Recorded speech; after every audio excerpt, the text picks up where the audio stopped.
but then there's the flip side of the coin, buying in the winter. Mm-hmm. If you're a buyer, what are you doing that's different than maybe other times of the year? Jen and I are actual winter buyers too, Mm-hmm. and moving was horrible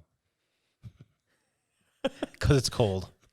It is cold. I have lots of memories of like dropping full drawers in snow and stuff. I still have lit up memories. My brother still reminds me often about him helping us move multiple times in a pickup truck. Everybody has PTSD from that. Yeah. They do. Y'all gotta talk it out. Mm-hmm. So buying in the winter. I think it's just market again. I mean, in this inventory, there's just not a lot of inventory, so you're still going to have a ton of buyers out there. Mm-hmm. So I'm not sure the winter is going to really slow it down at all. I mean, in a typical market, it would be about Thanksgiving to Christmas. It tends to slow down some, but we haven't had that slowdown for a while. I mean, there's a little something, but where we're situated, you have government and you have insurance companies and you have the universities. So there's people coming in and out. So it's still busy. Yeah. So my question is, that's kind of like directed a little bit for sellers. You're going to always have people buying, but I know you guys said it earlier, like we're going to have people coming on the market all the time. And a lot of people might think it's best to wait until spring because you might have more people looking or whatever. It's better weather. But consequently, everybody thinks like that. So you have a ton of houses hit the market. So would you still advise that somebody would shop during the winter? Or if somebody wasn't necessarily in a huge rush, like they didn't have to move, do you feel like it would be better for them to wait until, like March or late winter, early spring to like get right in there and start looking then when you have more people hitting the market to have more competition for them? So I think the only issue with that is then in the wintertime, you're not going to have the mad rush of buyers. So if you can find your house in the wintertime, buy it for sure. Because once you hit spring, you have the sellers will usually come on, or buyers come up before the sellers. So you have the buyers start looking pretty much we figure after the Super Bowl, buyers are out in full rush, and sellers haven't quite made that transition to sell yet. They're waiting for the flowers to come out. So then when you have that, you have a whole bunch of buyers built up, and you have limited market again. It's even more competitive. So it's almost beneficial to both people to be selling and buying in the winter. Yeah. You don't have the competition and there's not enough inventory. And if you think about it right now, for this exact moment in time, rates are low. Rates are ridiculously low. So for the people that are thinking, I want to wait till spring.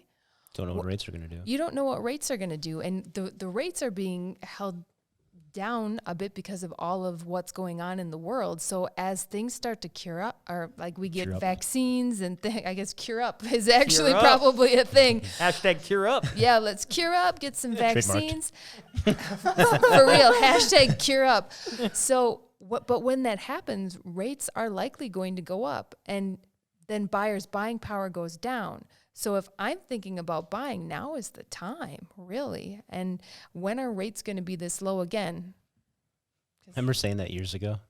I mean, our first mortgage that we got was like 7.5. That was a killer rate. And then we got our next mortgage and it was like 8.25. And that was a killer rate. Those were great rates. And we would write in every contract 7%. And then it started to go down.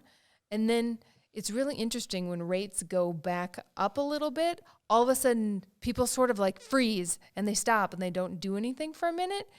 And then after a month, they're like, yeah, whatever. That's normal again. So do you feel like there was an influx because of like a lot of people saw the low rates and were like, all right, let's go. It's time to go. Do you feel like that contributed to how busy that we've been in the market this year? Absolutely. And you hear stories from our lenders that are doing refis that are out of their mind, crazy, busy. It's just one of those things where you just have that low rates and everybody's jumping on them at once.